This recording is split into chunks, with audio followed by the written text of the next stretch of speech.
ஒரு கான்ட்ராக்ட் தொழில் புரிந்து வருகின்றார். என்னிடத்தில் இன்று காலையில் நானும் உங்களோடு வருகிறேன் என்றார். நான் கல்லூரி விழாவுக்கு செல்கின்றேனே, நீ எதற்கு என்னுடன் வருகிறாய் என்று கூறினேன். அவரது மகளும் இங்கே இன்ஜினியரிங் காலேஜில் படிப்பதாக பெருமையோடு சொல்லி என்னுடன் வந்திருக்கின்றார். அந்த அளவிற்கு ஏன் என்று சொல்கிறேன் என்றால், எங்கள் பகுதியில் இருக்கிற இந்த குழந்தைகளுக்கெல்லாம் நல்லதொரு வாய்ப்பாக இங்கே அமைந்திருக்கின்றது. தற்சமயங்களிலே லேர்னிங் அண்ட் ஏர்னிங் என்று சொல்வார்கள். படித்து கொண்டே சம்பாதிக்க வேண்டும் என்ற பொருளாதார சிக்கல்கள்லாம் இருக்கக்கூடிய இந்த சூழலிலே பெரிய பொருட்செலவில் தொலைதூரத்தில் சென்று கல்வி கற்பது நம் பகுதி மக்களுக்கு மிகவும் சிரமமான விஷயம். பெற்றோர்களாகிய நீங்கள் இங்கே வந்திருக்கின்றீர்கள். நமக்கு நல்லதொரு வாய்ப்பாக இந்த பகுதியிலே இந்த கல்லூரியை அமைத்து கொடுத்திருக்கின்றார்கள். நீங்கள் இதை நன்கு பயன்படுத்தி, இன்னும் கேம்பஸ் இன்டர்வியூலாம் வரும்போது நாங்கள் போர்டு பார்த்தேன், ஐயா அவங்க கல்லூரி நுழைவாயிலாம் கேம்பஸ் இன்டர்வியூலாம் இங்கே கண்டக்ட் பண்ணுறாங்களா சார்? இந்த கல்லூரியில் நடைபெறக்கூடிய இந்த கேம்பஸ், ஏன்னா நீங்கள் ஸ்டேட் ரேங்க் ஹோல்டராக இருக்கீங்க, இதை மற்ற பிற மாணவியர்களுக்கும் சொல்லி இந்த கல்லூரியில் நீங்கள் பயின்று வேலை வாய்ப்பினையும் தேடிக்கொள்ள வேண்டும். ஏனென்று கேட்டால், பெண்களுக்கு இன்றைய தினம் சம உரிமை வழங்கக்கூடிய நாட்டிலே நீங்கள் கல்வியிலே கற்று ஆணுக்கு நிகர் பெண் சமம் என்ற சூழலை நீங்கள் உருவாக்க வேண்டும். அங்கே 10ஆம் வகுப்பாக இருக்கட்டும், 12ஆம் வகுப்பாக இருக்கட்டும், மாநில அளவிலே நடைபெறக்கூடிய அனைத்து தேர்வுகளிலுமே மாணவியர்கள்தான் முதலிடத்தை பிடிக்கின்றார்கள். அந்த அடிப்படையிலே நீங்கள் கல்வியிலே பின்தங்காமல், ஏனென்று கேட்டால், நேற்றைய தினம் கூட அங்கே குழந்தைகள் பாதுகாப்பு திட்டம், பெண்கள் பாதுகாப்பு ஒரு கவுன்சில் நடந்தது. பெண்கள் குறிப்பிட்ட அளவிற்கு மேல் படிப்பதை விரும்பாமல் கிராமிய மக்கள் எல்லாம் அவர்களுக்கு திருமணம் செய்து வைத்து விடுகின்றார்கள். குழந்தை திருமணம் அதுவும் நம் பகுதியிலே அதிகமாக நடக்கிறது என்று அங்கே அறிவுறுத்தப்பட்டு தேசிய மகளிர் ஆணையம், குழந்தைகள் பாதுகாப்பு மையம் எல்லாம் இந்த பகுதியிலே ஒரு ஆராய்ச்சி நடத்தி கொண்டிருக்கின்றார்கள். அதன்படி பெண் குழந்தைகளை படிக்க வைக்காமல் இருக்கக்கூடிய பெற்றோர் மீது கடுமையாக நடவடிக்கை எடுக்க வேண்டும் என்றெல்லாம் இங்கே சட்டங்கள் இயற்றி அவற்றை அமல்படுத்தி கொண்டிருக்கின்றார்கள். எனவே நீங்கள் எல்லாம் இந்த அளவிற்கு உயர்ந்து இன்னும் மென்மேலும் நல்ல நிலைக்கு வர வேண்டும். ஒரு பெயருக்காக படிப்பதாக இருக்கக்கூடாது. நீங்கள் தொழிற்கல்விக்கு வந்துவிட்டீர்கள், நிச்சயமாக படித்த உங்களுடைய திறமை வெளிப்படுத்த வேண்டும். பொறியியல் பயின்றிருக்கிறீர்கள் என்றால், நாங்கள் கல்லூரி காலங்கள் படிக்கும் பொழுதெல்லாம் பொறியியல் கல்லூரியில் இடம் கிடைப்பது என்பது மிகவும் கடினமான ஒன்றாகும். அதிலும் சென்னை போன்ற பெருநகரங்களில் தான் சென்று படிக்க வேண்டிய சூழ்நிலை இருந்தது. இன்றைக்கு அவையெல்லாம் மாறி நம் இருப்பிடத்திற்கே கல்லூரி நாம் சிறந்த கல்வியையும் கொடுக்கக்கூடிய நிலைகளெல்லாம் நாம் பார்த்து கொண்டிருக்கின்றோம். நான் இங்கே நமது சகோதரிகள் குறிப்பிட்டார்கள், எனது பயோடேட்டா நெட்டில் எடுத்திருப்பீங்கன்னு நினைக்கிறேன். இங்கே அருகிலே ஒரு கிராமத்தில் தான் என்னுடைய ஜல்லிப்பட்டு என்ற கிராமம். அந்த கிராமத்தில் தான் நான் பிறந்து வளர்ந்தது. இங்கே சின்னாலப்பட்டியிலே கல்வி பயின்றேன். வழக்கறிஞர் தொழில் 20 ஆண்டுகள் நான் திண்டுக்கல் மாவட்ட மற்றும் செஷன்ஸ் நீதிமன்றங்களிலே 20 ஆண்டுகள் தொடர்ச்சியாக நான் பயிற்சி எடுத்து இந்த கிராம பகுதியில் இருந்து செஷன்ஸ் லாயர் என்ற பெயரை எடுத்து அதன் மூலம் நல்ல வருமானமும் ஈட்டி என்னிடத்தில் இன்றைய தினமும் 6 இளம் வழக்கறிஞர்கள் பயிற்சி எடுத்து கொண்டிருக்கின்றார்கள். நான் அதிகாரப்பூர்வமாக மக்கள் பிரதிநிதியாக தேர்ந்தெடுக்கப்பட்டு விட்டதால் நான் இனிமேல் கட்டணம் வாங்கி வாதாட முடியாது. எனது ஜூனியர் வழக்கறிஞர்கள் அங்கே எனது அலுவலகத்தை திண்டுக்கல்லிலே நடத்தி வருகின்றார்கள். என்னிடத்தில் பயிற்சி எடுத்த ஜூனியர் வழக்கறிஞர்கள் இன்றைய தினம் மாவட்ட நீதிபதி அளவிலே 3 பேர் இருக்கின்றார்கள். இதெல்லாம் எதற்காக உங்களுக்கு சொல்கிறேன் என்றால், துறை சார்ந்த பயிற்சியையும் தொழிலையும் மேற்கொள்ள வேண்டும். எமினன்ட் பாலிட்டிஷியன் சொன்னீங்க, ஆனால் நான் படிக்கும் போதும் சரி, வழக்கறிஞர் தொழில் பண்ணும்போதும் சரி, முதலிடம் தொழிலுக்கு கொடுத்துவிட்டு அடுத்து அரசியலிலும் அதே போன்று எனது கவனத்தை செலுத்தி வந்தேன். First of all we have to earn after our learning. அந்த அடிப்படையில் நான் முதலில் கற்றவுடன் சம்பாதிக்க வேண்டும் என்ற கட்டாயத்தில் நானும் கடைநிலையில் இருந்து வந்தவன் தான். எனவே சம்பாத்தியம் செய்ய வேண்டும், அதிலும் தொழில் சார்ந்த சம்பாத்தியம். ப்ரொஃபஷனல் காலேஜ் என்று சொல்வது நீங்கள் எடுத்துக்கிட்டா டாக்டர், வக்கீல், என்ஜினியர், இதுதான் ப்ரொஃபஷனல் காலேஜ். முடித்தவுடன் இந்த தொழிலை நீங்கள் மேற்கொள்ள வேண்டும், பொறியாளராக வர வேண்டும். இன்றைய தினம் அவர் எவ்வளவு பெரிய தொழில் அதிபராக ஐயா அவர்கள் இருந்தாலும் முன்னாடி போட்டிருக்க ER என்ற எழுத்து தான் இன்றைய தினம் அவருக்கு பெருமை தரக்கூடிய விஷயமாக இருக்கின்றது. அந்த அளவிற்கு நீங்கள் எல்லாம் கற்ற கல்வியை நம் வாழ்க்கைக்கு பயன்படுத்த வேண்டும். அதுதான் நான் இந்த நேரத்தில் உங்களுக்கெல்லாம் சொல்லிக்கொள்ளக்கூடிய விஷயம். மற்ற தங்களுடைய எக்ஸ்ட்ரா கரிக்குலர் ஆக்டிவிட்டீஸ் இருந்தால் அதை தனித்தன்மையை நீங்கள் வெளிப்படுத்தலாம். இருப்பினும் நாம் பெற்றோருக்கு செய்ய வேண்டிய கடமை, நாம் கற்ற கல்வி மூலம் நம்முடைய குடும்பத்தையும் பார்க்க வேண்டும், அதற்கு நாம் பொருள் ஈட்ட வேண்டும்.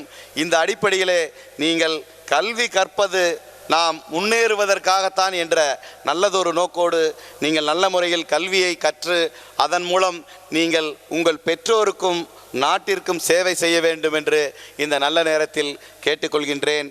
மேலும் இந்த கல்லூரிக்கு தேவையான அத்தனை வசதிகளும் இங்கே இருக்கின்றன. நாங்கள் மக்கள் பிரதிநிதியாக உங்கள் அருகிலேயே இருக்கக்கூடியவன் என்ற முறையில் எங்களால் செய்ய வேண்டிய வேலைகள் ஏதாவது இருந்தால் நிச்சயம் ஐயா அவர்கள் குறிப்பிட்டால் அதையும் இந்த கல்லூரிக்கு நாங்கள் செய்து தருவதற்கு தயாராக இருக்கிறேன் என்று சொல்லிக்கொண்டு இந்த பெருமை மிக்க கல்லூரிக்கு என்னை அழைத்ததற்கு மீண்டும் ஐயா அவர்களுக்கும் இங்கே இருக்கக்கூடிய முதல்வர் அவர்களுக்கும் மற்ற இங்கே கலந்து கொண்டிருக்கக்கூடிய பெரியவர்களுக்கும் ஆசிரியர் பெருந்தகைகளுக்கும் மாணவியர் அனைவருக்கும் இந்த நேரத்தில் மீண்டும் நன்றியை தெரிவித்துக் கொண்டு இங்கே என்னுடனே இருக்கக்கூடிய பத்திரிகையாளர்களுக்கும் நன்றியை தெரிவித்து வாய்ப்புக்கு நன்றி கூறி விடைபெறுகின்றேன். நன்றி, வணக்கம். In and around Tamil Nadu, including JJ College of Engineering and Technology, Kurunji College of Engineering and SSK College of Engineering. He actively promotes and funds education among the poor and rural masses. He was awarded the doctorate by the Florida University, USA for this methods of preventing children from discontinuing their education in the primary level. As the Secretary of Consortium of Self-Financing Professional Arts and Science and Engineering Colleges in Tamil Nadu, he plays a key role in the formation and implementation of educational policies of the government. He is also a member of Trichy District Welfare Committee headed by the District Collector, Trichy, and is responsible for the various developmental activities of Trichy District. His main objective is to provide quality education to all students who genuinely aspire for education. Now, I welcome you, sir, for the felicitation address. Sir, please. Veerammal engineering கல்லூரியுடைய 5வது ஆண்டு விழாவிற்கு வருகை தந்து இங்கு சிறப்புரையாற்றி அமர்ந்திருக்கும் மதிப்புக்கு மரியாதைக்குரிய இந்த திண்டுக்கல் பாராளுமன்ற உறுப்பினரும் மதிப்புக்கும் மரியாதைக்குரிய மக்கள் முதல்வர் மாண்புமிகு புரட்சித் தலைவர் அம்மா அவர்களுடைய சகோதரர் உயர்திரு M Udhayakumar MA BL MP அவர்களே, மற்றும் இந்த கல்லூரியுடைய தாளாளர் உயர்திரு பொறியாளர் P சுப்பிரமணியம் ஐயா அவர்களே, மற்றும் இங்கே வாழ்த்துறை வழங்க வருகை தந்திருக்கும் மதிப்புக்கும் மரியாதைக்குரிய ரெவரண்ட் ஃபாதர் ஜேக்கப் சார் அவர்களே, மற்றும் இந்த கல்லூரியுடைய முதல்வர் அவர்களே, பேராசிரியர் பெருமக்களே, எனது இனிய மாணவிய செல்வங்களே, பெற்றோர்களே, பெரியோர்களே, தாய்மார்களே, உங்கள் அனைவருக்கும் முதற்க நன்றி கலந்த வணக்கத்தை தெரிவித்துக் கொள்கிறேன். பொதுவாக இன்று பொறியியல் கல்லூரி படிக்கிறீர்கள் என்று சொன்னால் அதற்கு நீங்கள் முதலாக மறைந்த முன்னாள் முதல்வர் மக்கள் திலகம் எம்ஜிஆர் அவர்களுக்கு தான் நாம் நன்றி சொல்ல வேண்டும். ஏன் நான் இதை சொல்கிறேன் என்று சொன்னால், கடந்த காலத்தில் தமிழ்நாட்டில் மொத்தத்தில் 5 பொறியியல் கல்லூரிகள் தான் இருந்தது. அந்த 5 பொறியியல் கல்லூரியில் இடம் கிடைப்பது என்பது சாதாரண விஷயம் அல்ல. நமது தமிழ்நாட்டு மாணவர்களும் சரி, கேரள மாணவர்களும் சரி, கர்நாடகா சென்று தான் படித்தார்கள். அங்கே சென்றால் அவங்களுடைய படிப்பினுடைய சிஸ்டமே வேறு. முதலாண்டு 2 அரியர்கள் வைத்திருந்தாலும் சரி, ஒரு அரியர் வைத்திருந்தாலும் அதை அவர்கள் தேர்ச்சி பெறாத வரை அவர்கள் முதலாண்டில் தான் இருக்க வேண்டும். அதேபோல் 2வது ஆண்டில் 2 அரியர்ஸ் வைத்தார்கள் என்று சொன்னால் அவர்கள் 4 ஆண்டுகள் அந்த அரியர்ஸை முடிக்க என்றால் அந்த 4 ஆண்டுகளும் 2ஆம் ஆண்டில் இருக்கும். ஆகவே ஒரு பொறியியல் துறை பிஇ பட்டம் பெற வேண்டும் என்று சொன்னால் குறைந்தது 10 ஆண்டுகள் ஆகும். நிறைய பொருள் செலவிட்டு தன்னுடைய குழந்தைகள் பொறியியல் படிக்காமல் திரும்பி வந்த காலங்களாக உண்டு. அதை பார்த்த மறைந்த முன்னாள் முதலமைச்சர் அவர்கள் எம்ஜிஆர் அவர்கள் முதல்வரானவுடன் முதலாக திண்டுக்கல் தான், நிலக்கோட்டையில் தான் அவருடைய பிரதிநிதியை நிறுத்தினார்கள். அப்பொழுது மக்கள் எல்லாம் கேட்டாலே எங்களுக்கு இந்த பகுதியில் ஒரு கல்லூரி வேண்டும் என்று சொன்னார்கள்.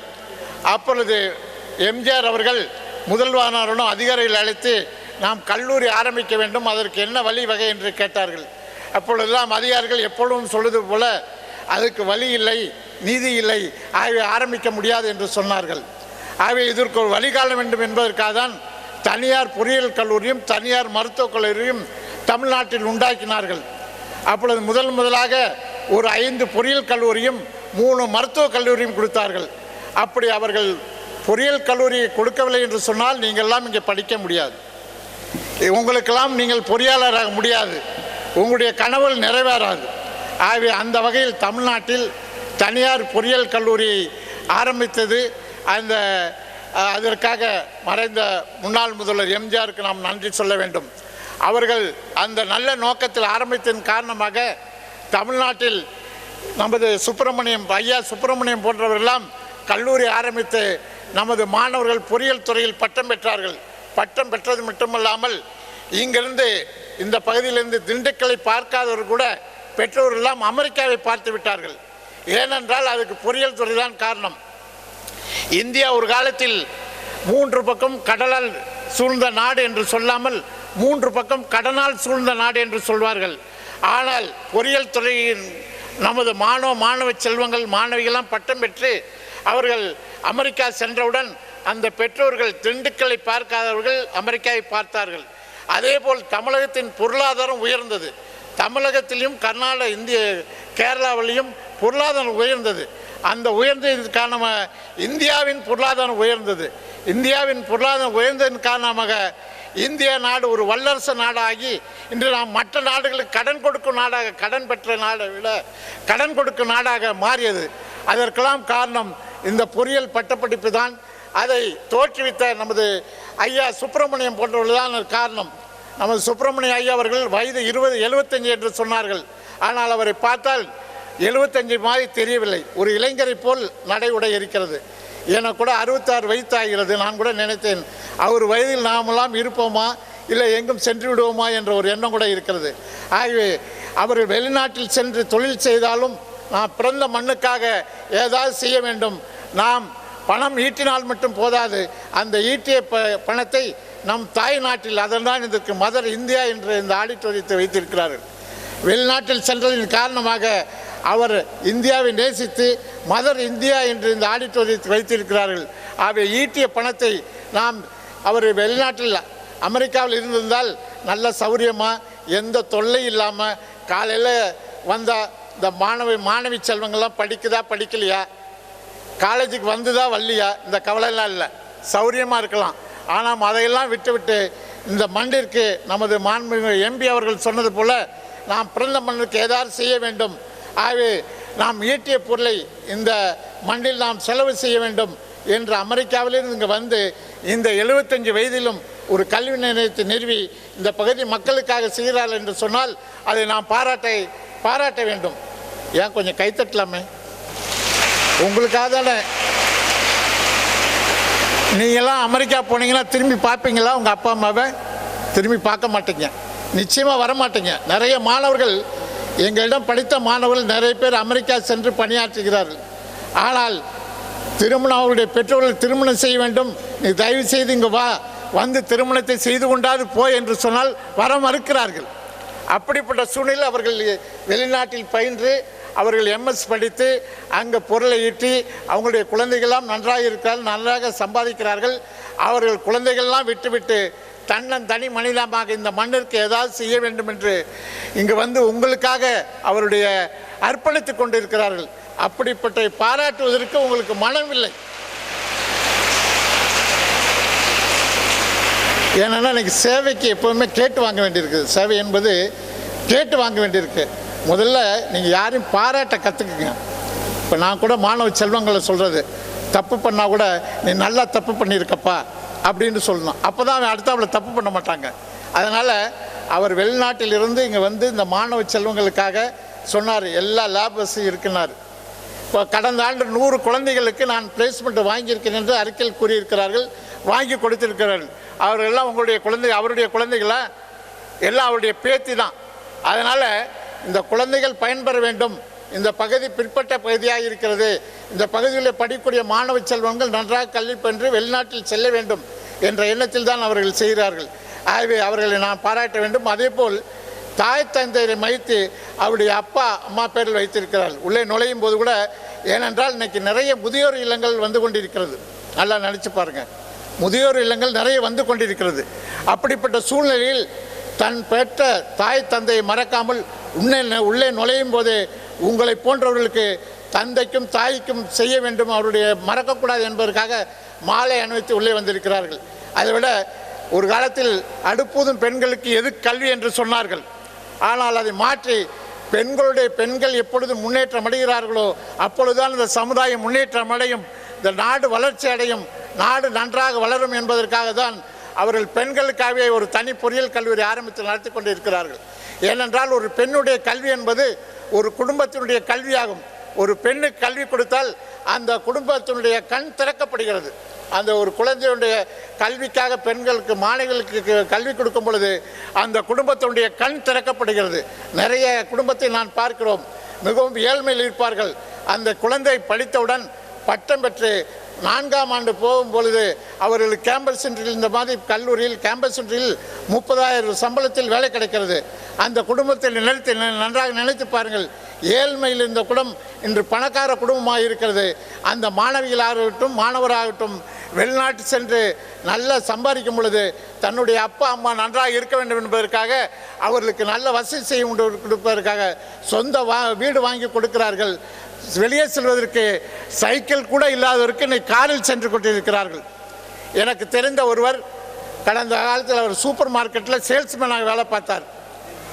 அவருக்கு 3 பையனுங்க, 3 பேரும் வெளிநாட்டில் சென்று இன்றைக்கு வேலை பார்த்து அவர் இன்றைக்கி பென்ஸ் காரில் வர்றார். அவர் பார்த்த வேலை அவருடைய சேல்ஸ்மேன் வேலை.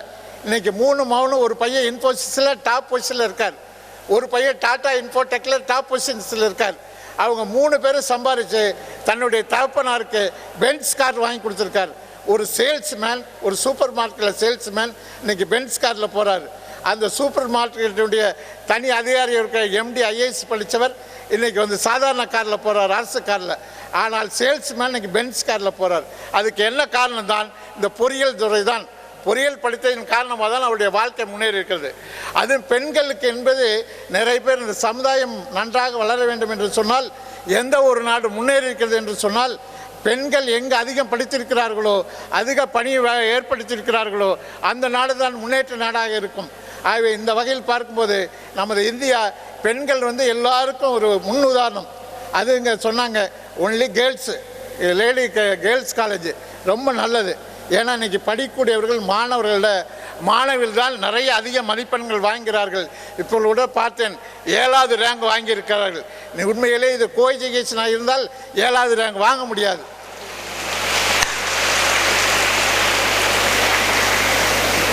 அதே போல் டிசிப்ளினுக்கு நல்ல பெண்கள் அமைதியாக இருப்பாங்க, அவங்க வேலை உண்டு, அவங்க உண்டு இருப்பாங்க. ஆகவே இந்த நிறைய பெண்கள் இப்போ பார்த்தீங்கன்னா நிறைய only girls education engineering college co எஜுகேஷனை மாற்றிட்டாங்க. நிறைய கேர்ள்ஸ் ஒன்லி ஃபார் லேடிஸ் காலேஜில் படிக்க விரும்புறதில்லை, ஒன்லி கோ எஜுகேஷன் தான் விரும்புகிறாங்க. ஆனால் அப்படிலாம் இல்லாமல் இந்த கேர்ள்ஸ் நான் ஒன்லி லேடிஸ் காலேஜில் தான் படிப்பேன் அப்படின்னு இங்கே சேர்ந்துருக்கீங்கள, உங்களை நான் பாராட்ட கடமைப்பட்டிருக்கேன்.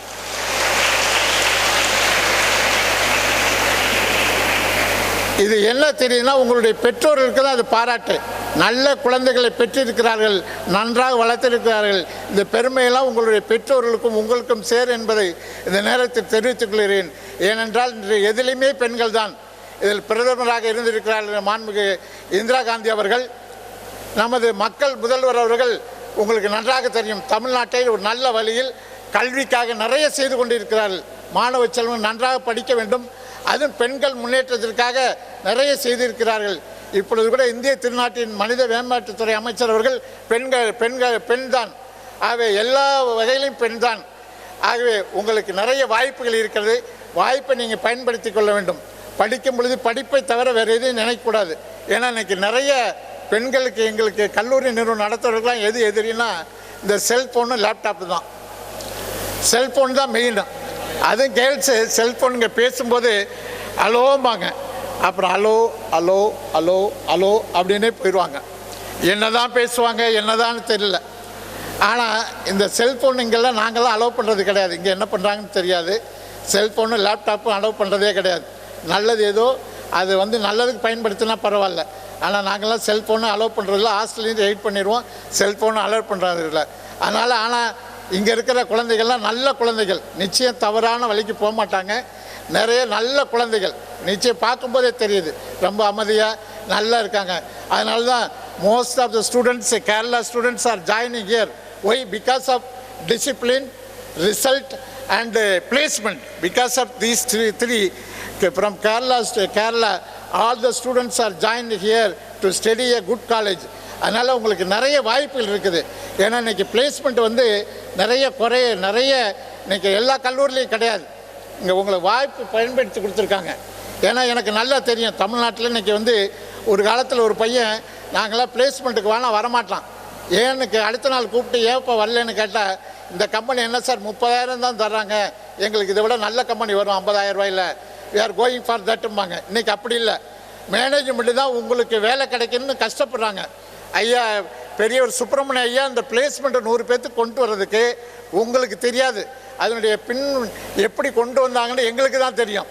கஷ்டப்பட்டு உங்களுக்கு கொண்டு வராங்க, நீங்கள் அதை பயன்படுத்திக்கணும், அதான் முக்கியம். இதுக்கு ஒரு உதாரணம் சொல்கிறேன். நீங்கள் கிடைக்கிற சந்தர்ப்பத்தை பயன்படுத்தணும்.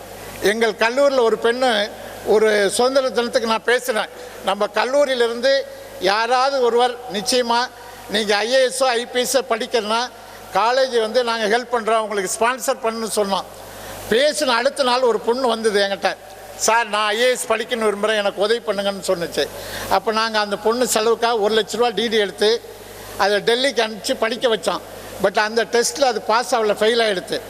பட் அது விடாமல் பரீட்சை எழுதி அதுக்கப்புறம் ஐஏஎஸ் எழுதி அது ஐஏஎஸ் பாஸ் பண்ண ஐபிஎஸ் பாஸ் பண்ணி இப்போ கொச்சினில் டிப்டி கமிஷனர் போலீஸாக இருக்குது. டிப்டி கமிஷனர் அது கிடைச்ச சந்தர்ப்பத்தை பயன்படுத்திக்கிறது.